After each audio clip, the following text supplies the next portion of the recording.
Nandito po kami sa harap ng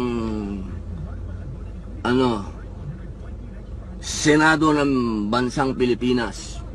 At dito po sa loob nito ay nagtatago ang isang senador na mismong hindi sumusunod sa batas. Aba, pagka lumabas ang warrant at hindi ka sumama sa huhuli sa'yo, pambihira ka talaga, di ba?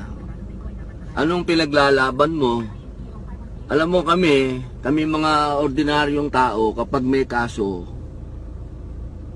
wala kaming magawa.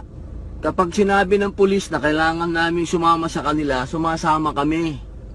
Kahit na alam namin na wala kaming kasalanan, sumasama kami. Kasi yun ang sinasabi ng batas.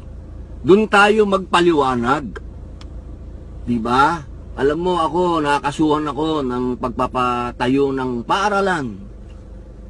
Yan ang isang bagay na hindi ko matanggap. Dahil saan ka naman nakakita ng kinasuhan dito sa mundo dahil nagtayo ka ng paaralan?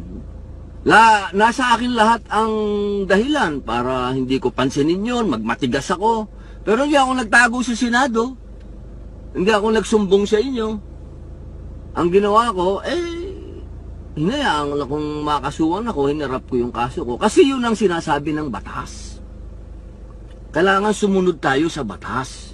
Kahit na ano pang sabihin natin, kahit na butas siyang batas na yan, susunod tayo sa batas. Kasi kayo naman nang mahilig dyan magbutas ng batas kayo nga dyan lahat, wala kayong amnesty dyan, no? Malaya kayo.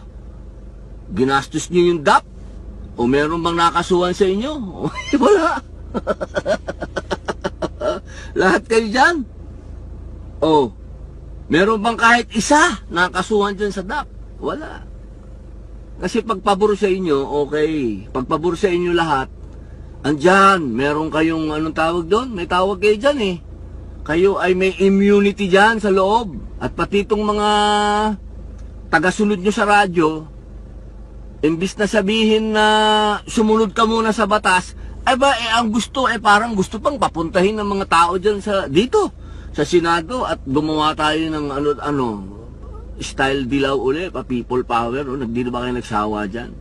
Nakakasawa na po. Wag na kayong magtatawag na naman kayo ng mga tao, pwede ba?